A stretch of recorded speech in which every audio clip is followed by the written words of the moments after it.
Alright, so let's get started. Welcome UPSC aspirants. Welcome to our YouTube channel, that is UPSC Geek by NRG. Today we are going to start with lecture number 3rd, where we are mainly dealing with the introduction to ethics, that is first unit of our GS paper 4.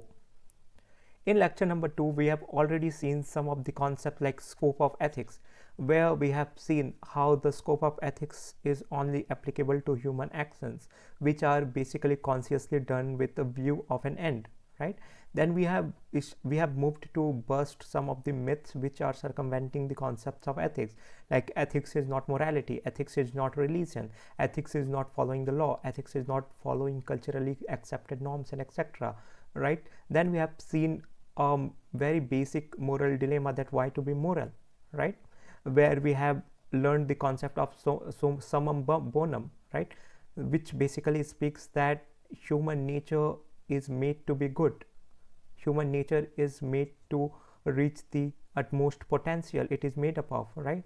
And hence we have seen some of the major or prominent points like why to be moral, right? And the highlight of this entire concept was summum bonum, that is human beings are aspired to become their potential, like their utmost potential, right?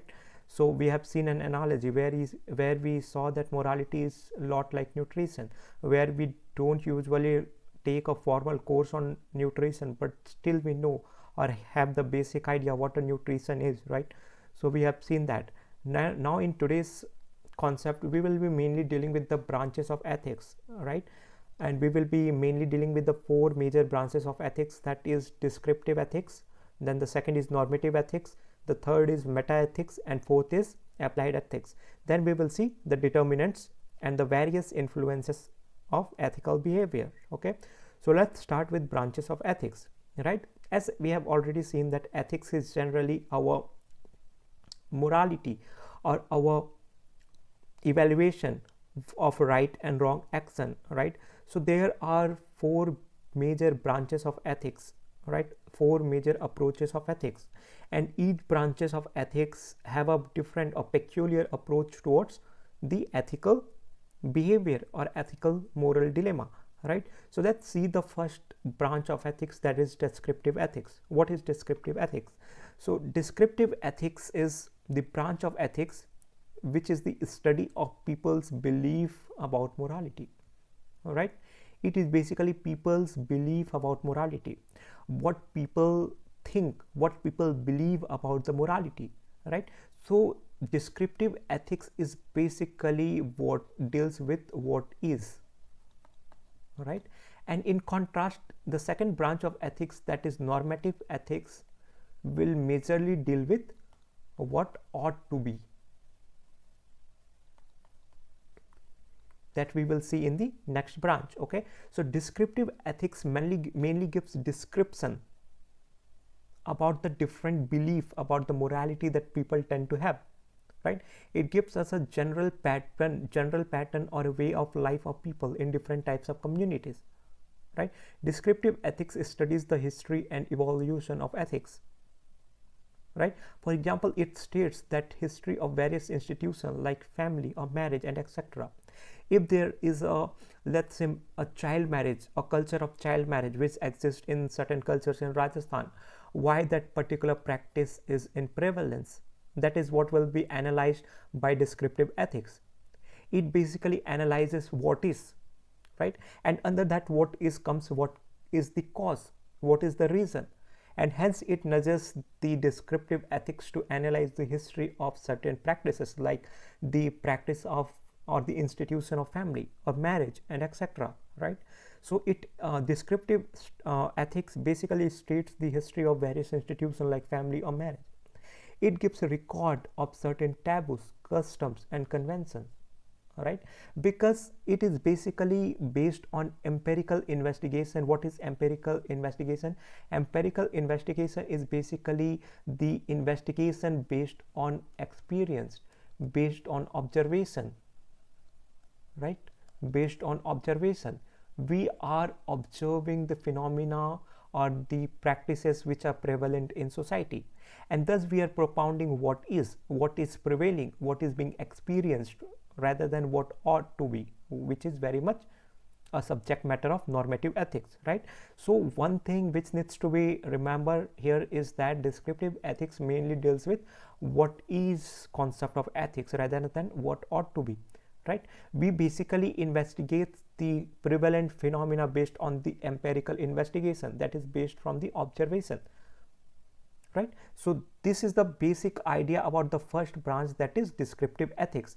Now let's see. Descriptive ethics investigates people ethical ideals or what actions are condemned in a society, right? There are certain practices, right, like child marriage, prevalent among certain communities, which is very much condemned in society. The issues like gender selective abortion, right, which is again condemned by many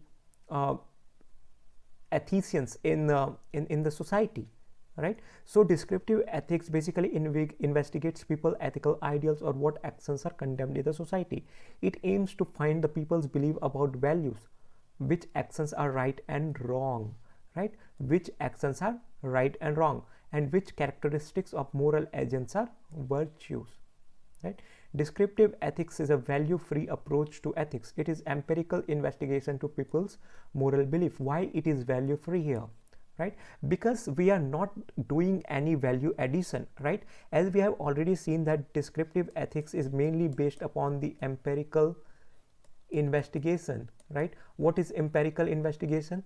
Empirical investigation is basically based on observation or sheer observation. We tend to produce whatever we observe. We do not do any value addition here. There is no value addition here, right? We do not add our value, we do not add our opinion, we do not add our biasness, and hence descriptive ethics is very value free approach to ethics, right? It tends to make any ethical concept very value free, without any opinions, without any biasness, without any subjective judgments, and etc., right? That is why descriptive ethics is very value free approach or value free branch of ethics, right? It is based on empirical. Why it is value free? Because it is based on the empirical investigation of people's moral belief.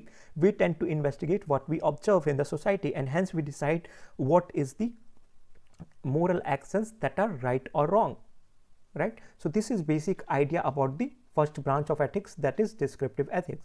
What is the second branch of ethics? It is basically the normative ethics. What is normative ethics? Normative ethics involves arriving at the moral standards that regulate right and wrong conduct. What is the one word that is very important here? Here the word is moral standard, right? Why moral standard is very important? Why it is very important? Why normative ethics basically talks about arriving at a moral standard that regulate a right and wrong conduct, right? In a sense, it is a search for an ideal litmus test of proper behavior, right? Why ideal litmus test? Right? So basically we are living in a society. We have to set a standard, right? If we don't have a set standard in our society, what will happen? People will tend to follow their subjective ethical practices, which can be countervening or sometimes even counterproductive in the society. Let's say if committing a robbery is ethical for me, is ethical according to my culture, right? And it is not ethical for someone else, then it can again lead to a moral dilemma or ethical dilemma in my case, because it is ethical in my culture. Committing robbery is ethical in my culture, and if I go and commit robbery in someone's house for whom robbery is not ethical, in that case it will be problematic, right? And hence we need to have a moral standard. We need to have a moral standard or ethical standards, so that it becomes a litmus test for proper behavior for each and every individual or subject in the society, in order to have a harmony and balance in the society, right? That's why normative ethics is also called prescriptive ethics. Why prescriptive ethics? Because it is prescribing us the moral standard, right? A standard which ought to be practiced in the society so as to have a harmony in the society, right? That's why it is also called as a prescriptive ethics. It is the study of ethical theories that prescribe how people ought to act, right? As I have told, that descriptive ethics basically deals with what is, normative ethics basically deals with what ought to be. It will basically talk about the moral standards, right? Standard which should be practiced in the society. And hence the normative ethics basically prescribe how people ought to act in the society, right? It examines standards for the rightness and wrongness of actions, right? It basically examines the standards which are already in practice in the society for the rightness and wrongness of the actions, right? So normative ethics suggest punishment when a person deviates from the path of ideals, right? So here, what is ideal? What is ideals? Ideals are basically set standards, right? Just to give you an example, what are the basic set standards in the society? It is basically to be honest, right? To be honest, to be respectful, right? To obey the law or the land, right? These are the set ideals or the set standards, right, in the society. And if someone deviates from this path of set standards or idea, the normative ethics also suggest certain punishment, right? In case of India, we have CRPC, right? That is Criminal Procedure Code. If someone commits any crime, if someone deviates from the path of idealness or set standards, then they are ought to be punished. They are bound to be punished by the supreme law of the land, that is the Constitution, right? And hence normative ethics also suggest or prescribe punishment if a person deviates from the path of ideals. All right, it provides justification for punishing a person who disturbs social and moral order, right? Why normative ethics is striving to prescribe a moral standard? So as to have a harmony and balance in the society, so as to achieve a standard of summum bonum, right? That a person will be striving fruitfully only when there is a status of harmony in the society, right? And if people will not obey the set standards or ideals in the society, there will be a chaotic situation. And hence the normative ethics, which is also called as prescriptive ethics, suggests some punishment so as to discipline the citizens in order to make them obey the set standards of the society. Is it making any sense? Are you guys understanding it? Right? It will become more clear as we will move further with the concept, right? It tries to establish certain theories on the guidelines of some norms, right? So it basically tries to establish certain theories on the basis of guidelines of certain norms.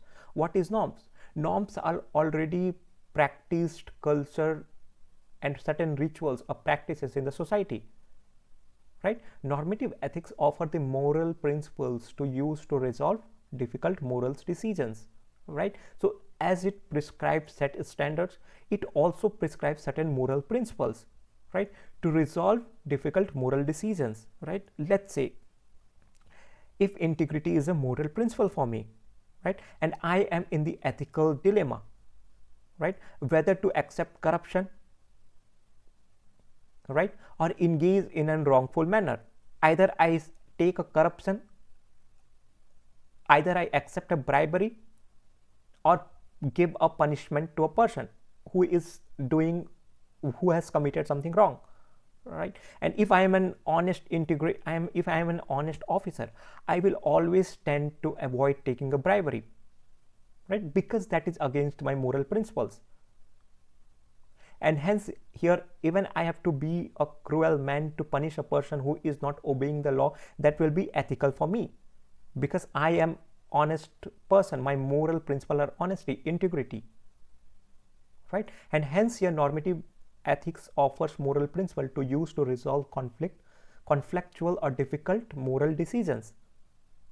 Oftentimes a civil servant or an IAS will circumvent himself with lot of ethical and moral dilemmas in the career of service, and hence here the normative ethics will equip the officer with certain moral principles like honesty, integrity, and etc. in order to come out from several ethical dilemmas and difficult moral decisions, and help him to take a difficult moral decisions, right? This is what is the utility of normative ethics, that it gives a moral principles or ideal or set standards in the society so as to resolve any ethical or moral dilemma, right? That is the importance, that is the purpose, that is the utility of a normative ethics, which is the second branch. Okay, so there are several theories in normative ethics, or there are several approaches in normative ethics, right? So the first is Aristotle's virtue ethics, right? What is Aristotle virtues ethics? So Aristotle virtue ethics basically talks or give more emphasis upon certain virtue. It says that if someone is more virtuous, right, if someone is more virtuous, like he has the virtue of, let's say, he is virtuous, right,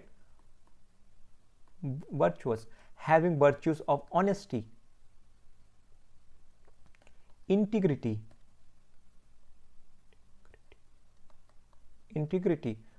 respectful, etc. If someone with virtue do or engage in any practice, that shall be ethical act, that will be considered as ethical act, right? What is the best example? The best example that comes to my mind is Plato's philosopher king, right? Plato's philosopher king. Who was Plato's philosopher king? Plato's philosopher king was a virtuous king, right? With virtue, with reason, right? Reason to rule, reason to think, reason to take a important decision, timely decision, right? And if any practice which is being undertaken by a virtuous man, then that act will be considered as an ethical act. That is the idea of Aristotle's virtue ethics. That's why Aristotelian's virtue ethics will always emphasize more upon the virtues, that an individual should always inculcate within himself the virtues of honesty, integrity, respectful, and various other values, right, in order to engage in ethical practices. That is what Aristotle's virtue ethics is, why it is under normative ethics. So here the virtues become the set standards, right, which is being prescribed by the normative ethics, right? Here virtues like honesty, integrity, respectful, mutual cooperation, mutual respect, obeying the law, and etc. becomes the set standards or ideal in the society, right? And hence here Aristotle's virtue ethics becomes very important theory or approach under the normative ethics. What is the second theory or approach in normative ethics? It is basically Kant's deontological ethics. Okay, so let me clear the board. So what is Kant deontological ethics? So Kant deontological ethics basically talks about the purity of means, right? Purity of means. Gandhi is the best example of this, right? If there is a means which is pure in nature to attain any end, then that particular act will be considered as an ethical, right? We should always opt for the means. We should always opt for the means which are more pure in nature.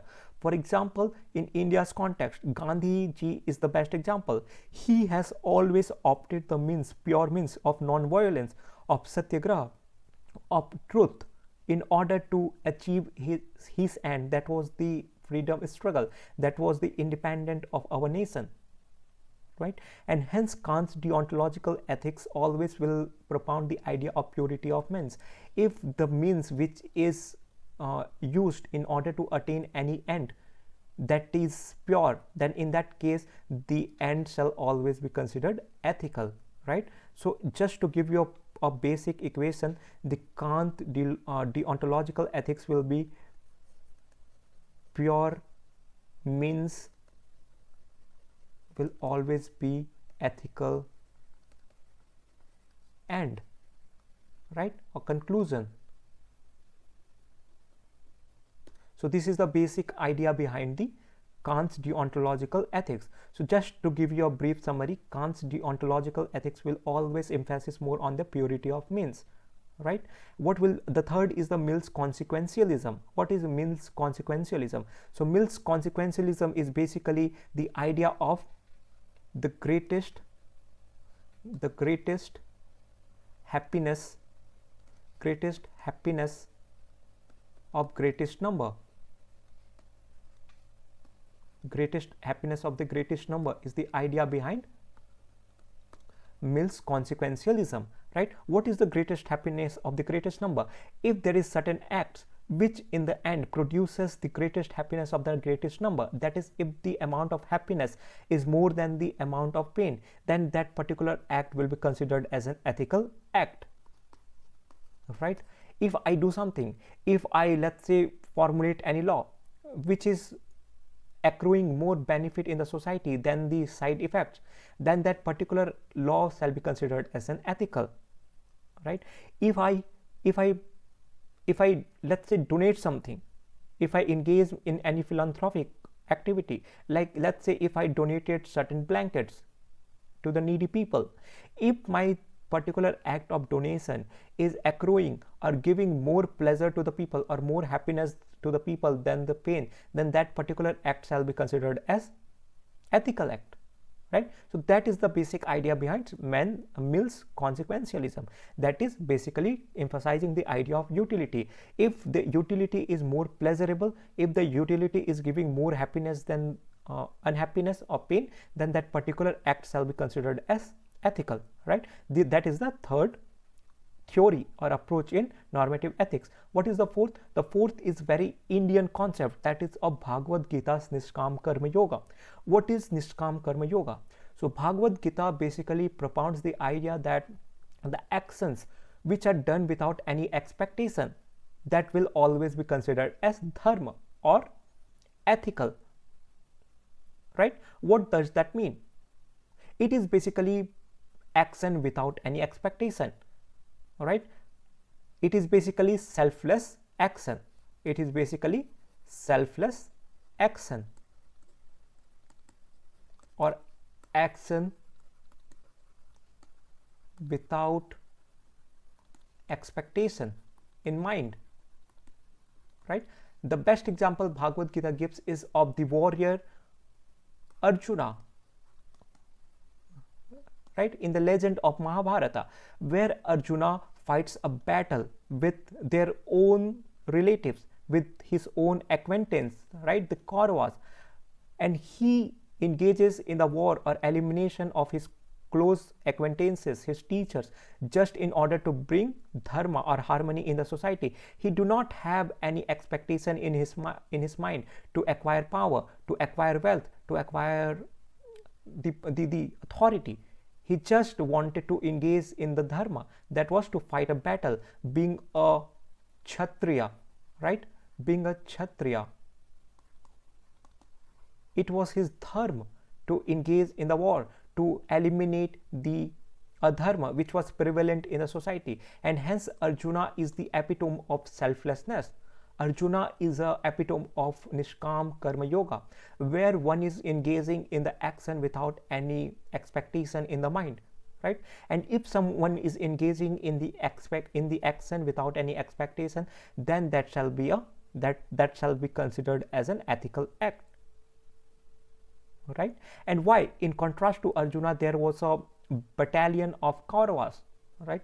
Who were the battalion of Kauravas? They were basically engaging in the war just in order to have an power with them, authority with them. They just wanted to win a battle so that they can claim themselves on the power, on the authority, right? They always had an expectation in the mind, and hence it is kind of a dharma for them, right? And hence Bhagavad Gita's the concept of Nishkam Karma Yoga becomes very pertinent when it comes to normative ethics, because here the Nishkam Karma Yoga is a prescribed set standard in the society. We shall always engage in the activities without any expectation in the mind.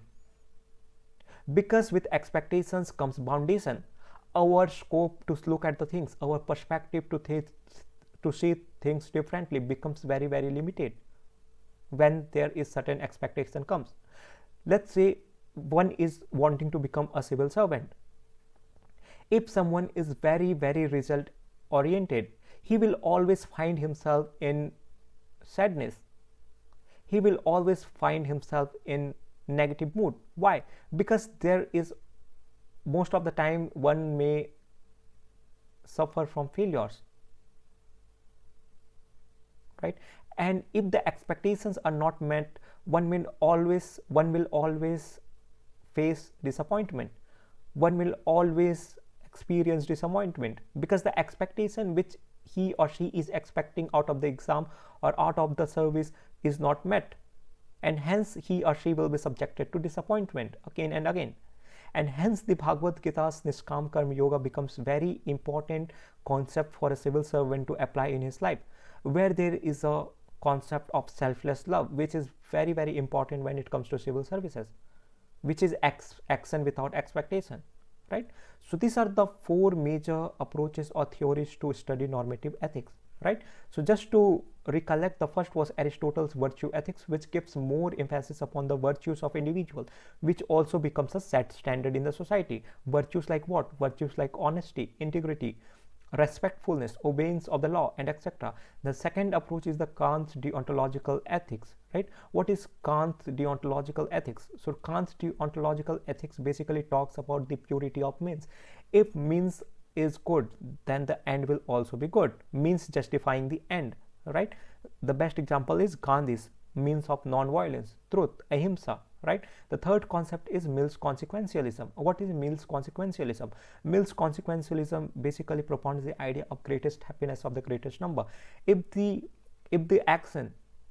particular action gives more happiness than the pains, if any action gives more or have more positive impact than the negative impact, then that particular action will be considered as an ethical action. And the last, we have seen the Bhagavad Gita's concept of Nishkam Karma, that is action without any expectation, right? So that is the basically four theories of normative ethics.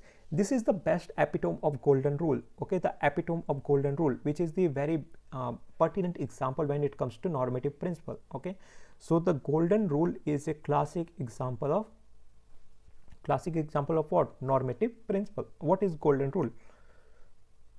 What is the principle of golden rule? Okay, the principle of golden rule is that we should do to others what we would want others to do to us, right? Just to say in simpler term, it is basically हमें वो करना चाहिए जो हम चाहते हैं दूसरे हम पे करें, right? And that will be ethical for us. We should do to others what we would want others to do to us, right? Since one would want people to feed him if he is starving, then he should help feed starving people. If I want someone to help me in completing a particular task, then I should also strive my best to help other people when they require help in completing their task as well, right? That is the epitome of golden rule. We should do to others what we would want others to do to us, right? Using this same reasoning, we can theoretically determine whether any possible action is right or wrong, right? If we do to something which we don't want others to do to us, right? Based on this particular idea, we can determine whether any particular action is right or wrong. If we commit something which we don't want others to do to us, then it will be considered as wrong, right? So based on golden rule, it would also be wrong for a person to lie because we don't want anyone else to lie to us. Then it is also not right action for us to lie, right? To harass someone, right? Because we will not accept someone who will bully us. We will not accept someone who will harass us, right? And hence it also becomes a wrong action for us to harass or bully someone else, right? So the golden rule is an example of a normative theory that establishes a single principle against which we judge all the action, right? What is that single principle? So the single principle is that we should do to others what we would want others to do to us, right? And based on this particular single principles, we based all the actions and we judge whether that particular action is right or wrong. right? So this is basically the epitome of golden rule, right, which is basically the example of, or the classic example of, normative action. The third branch of ethics is meta ethics. Okay, what is meta ethics? So meta ethics is defined as the study of origin and meaning of ethical concepts, right? Here meta ethics will basically articulate the basic studies regarding the origin and meaning of ethical concepts, right? The term meta means beyond, and consequently the notion of meta ethics involved a removed or bird's eye view of entire project of ethics, right? So what does this mean? So basically it is talking about the idea of moral realism, right? Basically it is about applying a concept of ethics in the real case time scenario to understand the independent view of ethics. Okay, so this is basically a meta ethics. It is basically a removed a bird's eye view of entire project of ethics. Just to give you a basic example, let's say there is a person A and person B, right? They are both engaging in a debate. Right, about any topic, right? So what a meta ethics will do, if meta ethics is also part of, let's say, group A or B, okay, he will basically step out of this debate and try to analyze any concept independently or autonomously. Okay, autonomously. What this particular action will give to him? This particular action will give an bird's eye view of the entire project. This will basically help him establish the idea or the concept independent of both A and B, right? Because both A and B are engaging in a debate with their particular set of judgment, with their particular set of notion or understanding, right? And hence if someone will step out of this particular debate and try to analyze any concept or any debate from the independent or autonomous point of view, then he or she might have a bird's eye view of the entire project of the ethics. So that is basically a meta ethics, which is basically about the removed or very bird's eye view of the entire project of ethics. Okay, so in meta ethics there are two issues which are prominent. What are the two issues which a metaphysics deal with? Okay, so metaphysical issues concerning whether morality exists independently of humans. Okay, so the first issue with metaphysics deals with is that whether morality exists independently of humans, right?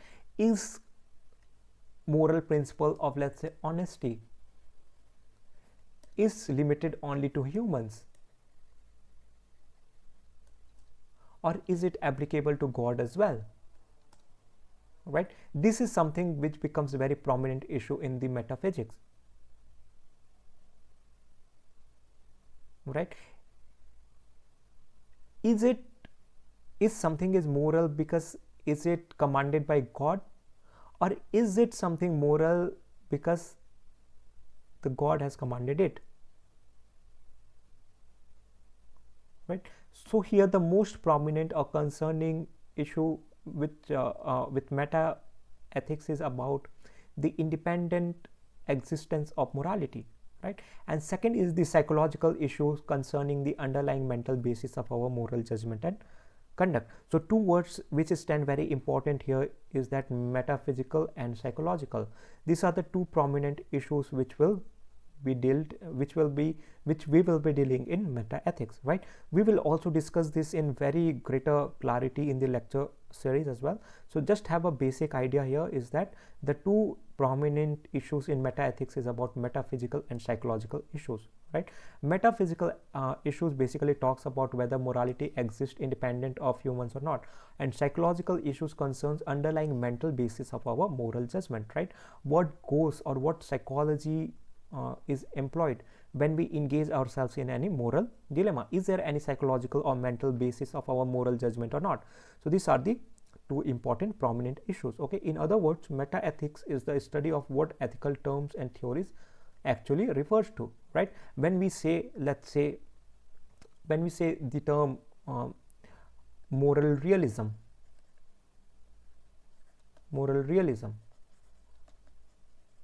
what does this mean?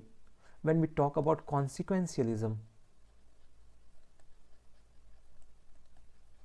what does this mean, right? When we talk about deontological,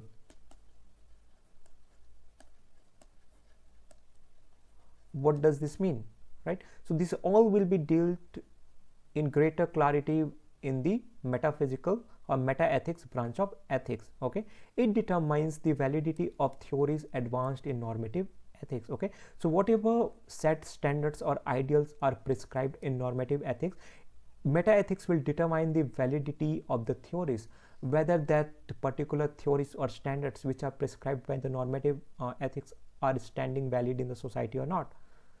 That particular kind of concept will be enunciated in the meta-ethics. We use certain moral concepts such as right, wrong, good or bad to evaluate human actions, right? These moral concepts are used as a tools in passing moral judgments, right?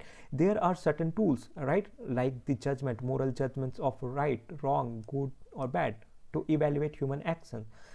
On the basis of this particular moral concepts, the moral judgments are made. If there are no moral concepts, right, like right, wrong, good or bad, the moral judgment will become very, very difficult. On what scale or on what basis we shall judge our action in the society, right? And hence meta-ethics basically talks about the concepts, like moral concepts like right, wrong, good and bad, so as to ease the evaluation of moral judgment, right? So meta-ethics basically deals with that. It is basically a removed perspective of the ethics, a bird's eye perspective of the ethics. And this is the last branch of ethics, that is applied ethics. It is most interesting branch of the ethics because it basically deals with the issues which are very much relevant, which are very much prevalent in the society, which is very much going on among us, right? Let's say the issue of abortion, for example, human rights, for issue of refugees, right? The issue of positive discrimination, right? These are certain issues which we encounter in our day-to-day activities, and hence this type of dilemmas are mainly dealt in the branch of ethics which is known as applied ethics. So let's see what is applied ethics is. Okay, so applied ethics is the branch of ethics which consists of the analysis of specific controversial moral issues such as abortion, animal rights or euthanasia. So what is applied ethics? So it is basically a branch of ethics which deals with specific controversial moral issues. Okay, the issue should be specific, right, to the point. It must be controversial. What does controversial, the term controversial means here? It is basically, it should have both for and against lobby, right? Something, to any subject to be controversial, it should have both for and against lobby.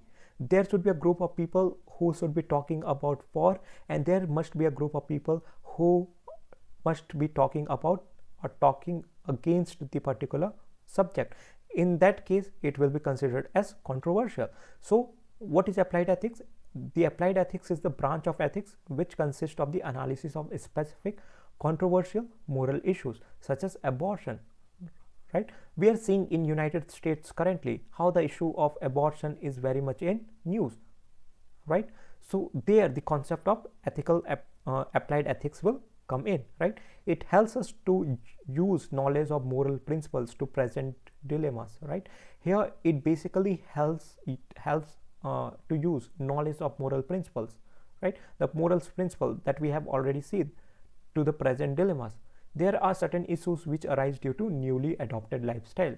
As we know that how our lifestyle are gradually changing, is gradually being accommodative to different changing situations like advancement in technology, advancement in work culture and etc., right? With that there comes several moral and ethical dilemmas in our lives, right? Just because of active work life cultures, the women are not bearing children, This is the most recent survey, and because of that they are also advocating the idea of abortion. But abortion is something which is not considered ethical on the basis of various reasons, right? Because of that changing way of lifestyle, there are certain moral dilemmas which are becoming very much prevalent, and hence applied ethics helps us to use the knowledge of moral principles to the present moral dilemmas. Okay, so what are the various issues which is being dealt by ethical or applied ethics, right? So first issue is the issue of euthanasia, right? So what is euthanasia immoral? This is the very basic moral question, right? Is euthanasia immoral? What is euthanasia? If you guys are not aware, then euthanasia is basically voluntary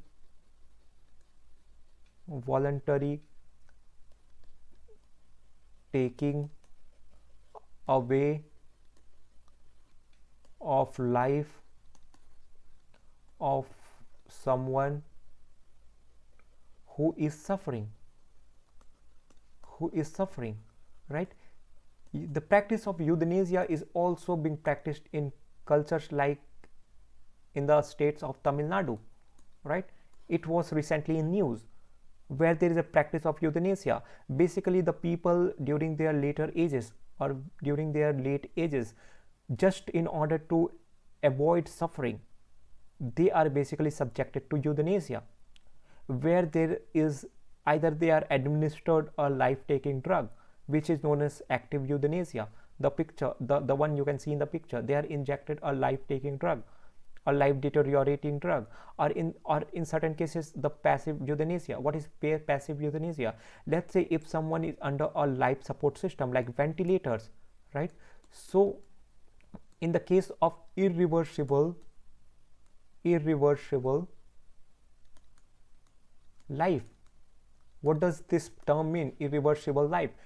The term irreversible life basically means that the critical condition in life cannot be reversed to the good condition.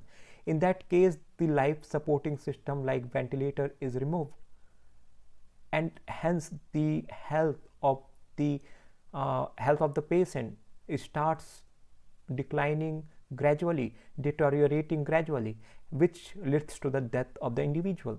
That is basically the passive euthanasia. It is basically the removal of life supporting system, right? In active euthanasia, basically a drug is injected inside the body to take away the life, like poison, right? So the basic ethical question is that is euthanasia immoral or is euthanasia moral? And hence applied ethics will deal with this question, right? So there is particular concept. Did you know that Netherlands was the first country to legalize euthanasia in the year 2001? Remember this is very important, right? To quote in the answer, when a question in exam is asked, give your comment, is euthanasia immoral, right? So in pro you can also mention some of the countries like Canada, Netherlands, and etc., who are the major advocates of the practice of euthanasia, because they believe in the concept that human beings must not suffer, because West being part of a utilitarian nation, right, they will always emphasize more upon the pleasure than the pain, and hence just in order to avoid or eliminate the sense of pain, they will always talk about the concept of pleasure, right? And hence it will be more pleasurable if we eliminate the suffering, and hence they practice the concepts or the actions of euthanasia so that to end the human life in more pleasurable manner, right, to avoid suffering. So this is the basic idea about euthanasia, right? And hence the applied ethics will talk about the concept, is euthanasia immoral, right, which is very much specific, which is very much controversial, because it has two groups of people, one who will advocate for euthanasia and the other lobby who will advocate against euthanasia, right? The second moral dilemma or problem is affirmative action right or wrong, right? So the affirmative action, it is also known as positive discrimination. What is positive discrimination? It is basically the discrimination to the socially disadvantaged group so as to give a level playing field to them, right? Especially in countries like India, where we talk about a reverie culture, right, where the electoral giftings becomes very, very pertinent, where the concepts like reservation becomes very, very pertinent, so as to ensure positive discrimination, right? And here the applied ethics will come in, so as to ensure and ask the right question: is affirmative action right or wrong, right? The third issue is, do animals have rights as well? The concept like no fur, right? What is no fur? Basically, it is a market practice which exploits animal rights, right? It is basically exploitation of animal for the welfare or for the personal gains. And hence the questions like, do animals have rights as well? So this is the picture which one can see. It was very recently in the news, where a man in UP was found with a Sarus crane, right, which has been domesticated, and they both have developed a very humanly relations. But later on, when it was found by the authority in the UP, it was taken to the zoo. And when this person visited the Sarus crane, the human touch can be sensed missing in the cage, right? And hence he was in the crane, the bird was in extreme suffering in the zoo, in the reserved area, right? And hence here the applied ethics, the question of applied ethics will come: do animals have rights as well to live a independent, autonomous life, right? So what are certain preconditions? There are preconditions for any particular issues to be considered as the issues related to applied ethics, right? So what are the conditions? So there are mainly two features, okay, two features which are necessary for an issue to be considered as an applied ethics issue, right? So the first feature is that the issue needs to be controversial, in the sense that there are significant groups of people both for and against the issue at hand, right? So as we have already seen in the definition itself, that the particular issue needs to be controversial. What is controversial? It should have both the group of for and against the issue. It should have a particular group which will always advocate for the particular problem, and it should always have a group which will also advocate the idea against the particular issue, right? So this is the first feature, right? Any particular issue needs to have both for and against groups, right? And the second issue or the second feature is that it must be distinctly moral issue and not just a social controversy, right? Moral issue and not just a social controversy. What does this mean? Any social issue should always or must also include moral issue, right? For example, is abortion ethical? It includes moral issue, right? So any social controversy must also include moral issue to be regarded itself as an applied issues of applied ethics. Okay, now let's see the various determinants of ethical behavior, right? So what are basically the determinants of ethical behavior? So basically the definition of the term determinants of ethical behavior is the influence on the individual that is done by the society in order to shape one's ethical behavior. That is basically known as determinants of ethical behavior, right? What is determinant of ethical behavior? It is basically influence by different factors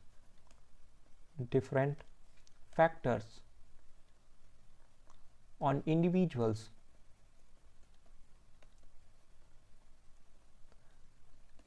to shape one's ethical behavior, right? You guys can keep noting down this particular definition as well, so you can also attempt. This is also one of the previous year questions where it has been asked right? What is ethics and what are the various determinants of ethics, right? Or ethical behavior. So what is determinants of ethical behavior? In definition, you can attempt this, that determinants of ethical behavior is defined as the influence by different factors in the society on individuals to shape one's ethical behavior. This is basically known as determinants of ethical behavior, right? So the ethical behavior of the individual will always be influenced by the internal and external factors, right? What can be internal factors? Like the personality traits of the individual, right? So how the personality traits of the individual will shape his ethical behavior? Let's see it. Individual value system, upbringing, education, religious belief, experiences, etc. will always shape his ethical behavior, right? Let's say my value system is honesty. If my value system is integrity, I will never engage in anything which will include the idea of corruption or bribery, right? Because that will be against my value system, right? And hence that will also shape my ethical behavior, right? A study by Evolio et al. 2008 study suggests that ethical behavior of a person is determined by their internal characteristics, right? So here this is very basically reinforcing this particular idea, how individual internal characteristics shapes one's ethical behavior, right? What are the internal characteristics? Like self-esteem. If I have high self-esteem, if my self-esteem is very high, my ethical behavior will also be influenced accordingly. If my motivation and competence is very high, I will always engage in ethical behavior which is more positive in the society, right? So this study becomes very, very useful for the exam because it suggests a direct correlation between the internal characteristics and the ethical behavior, right? If we have good internal characteristics like high self-esteem, a good motivation and a great competence, then our ethical behavior shall always be positive, right? The study goes on to show that the ethical behavior of a person is influenced by the presence of high or low level of psychological traits such as integrity, honesty, loyalty, sincerity, and etc., right? So here our psychological traits becomes directly related to the ethical behavior. If we have a good psychological traits like integrity, honesty, loyalty, and sincerity, our ethical behavior will also be good, right? So this is the first determinant. What is the first determinant? Individual personality trait. How individual personality traits like honesty, loyalty, sincerity, etc. have influences over the ethical behavior, right? Or how does it influences our ethical behavior? If our individual personality traits or psychological traits or internal characteristics are more positive in nature, then our ethical behaviors will always be standard, right? This has also been proven by a particular study which was done by Evolio et al. That was 2008 study which was conducted in the year 2008, right? So this is the first determinant. What is the first determinant? The individual personality traits, right? The second determinant of ethical behavior, right? The second determinant is culture or the country in which individual resides, right? So let's see how does a culture of particular country influences over the ethical behavior of the individual, right? So culture is defined as the set of customs, traditions, values, and behaviors which define a particular group of people, right? So each country tends to have a particular culture or group of culture, right? In India, India is known as a country with diversity. India is known as countries of diverse culture, right? Here we have a diversity, unity in diversity, where our different cultures reside together, right? What is culture? Culture is basically a set of customs, right? Traditions, values, and behaviors which are practiced or defined in a particular group of people, right? It is through the integration of these cultural aspect that groups become widely accepted and as such as often expounded upon the moral principles, right? So just to put it more simply, basically this is set of cultural aspects, right, which often expound upon moral principles, right? So moral principles of any particular community will be based on the cultural factors, right? This is the basic idea. While this may be widely associated with Western culture, there are numerous examples of cultural aspects which are widely understood to be universally held, right? There are certain cultures which are widely accepted to be universally held, right?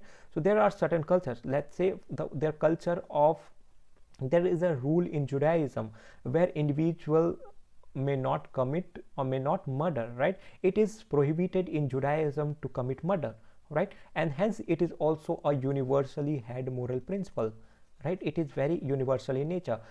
It is not ethical to murder, right? And hence it is also a moral culture in our religion of Judaism. And this is how a culture or a country have an influence on the ethical behavior of the individual. The third determinant is the values and cultures in the organization or industry, right? See, these are some of the very close association of a human being, right? The human being is very closely associated with himself, his internal characteristics, right? So that was the first influence. The second influence is our culture, right? Our family, our traditions, our culture, our country, etc., right? So that was the second determinant or the second influence of the ethical behavior. What is the third influence? The third is the values and culture in the organization where I spent most of my time, right? My workplace. So the particular values or ethical principle that is practiced in particular organization or industry, that shall always shape my ethical behavior, right? For example, obeying the company's rule, right? Effective communication, taking responsibility, accountability, professionalism, trust and mutual respect for your colleagues at work. It will also, if let's say this particular examples of ethical behaviors are practiced in particular organization, it will also shape my ethical behavior. What will be my ethical behavior? That will be productivity output at work, right? I will be more productive in my work. Why? Because this is the culture that is being practiced in my organization. If I have to give you a case study, there is a case study of Tata. There is a case study of Tata Group, right? Who are mainly driven by the culture of mutual cooperation,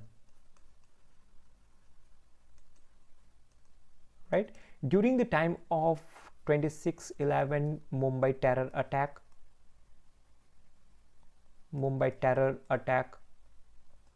on Taj, how the entire conglomerate, right?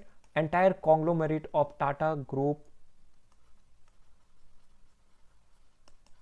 they contributed, right? They contributed to the people who have suffered either a loss of life or loss of any sort in the Mumbai terror attack of 26/11, right? So this is the organizational ethical practice in the Tata Group, right? Which is more philanthropic in approach, right? And this is how it shapes the ethical behavior of the employees who are working in the Tata Group. They will be more ethically positive in nature. They will be more ethically oriented in nature. They will always obey the company rules. They will be taking responsibility of various issues. They will always be accountable, right? And hence this all will ensure the productivity of the employee, and ultimately the output of the company will be positive, right? So this is how our values and culture in organization and industry influences the ethical behavior of an individual, right? So this was the third determinant of ethical behavior. With this, we have come to an end for today's lecture. You guys can check your progress, right? We have already done with the 3 lecture, and these are set of 3 questions. The first question is, what is difference between ethics and morality? Okay, 10 marks. The second question is, explain various determinants of ethical behavior, which we have discussed just now. And third question is based on a situation which says that why is it deemed necessary for a civil servant to be ethical in service, right? So we can take various dimensions into the consideration, and we can attempt this particular answer very holistically. You guys can send your answers at this particular mail handle, right? I will for sure evaluate your answer and come back with feedbacks, right? And also show your love, people, by subscribing to the channel that is UPSC Geek by NRG, and also ensure to like the video and do leave your feedback in the comment section, right? Or if you have any doubt or query or questions related to any topic, you guys can leave it in the comment section. I will give them a read and also respond to you as soon as possible. Okay, with this, let's end today's lecture, and thank you so much.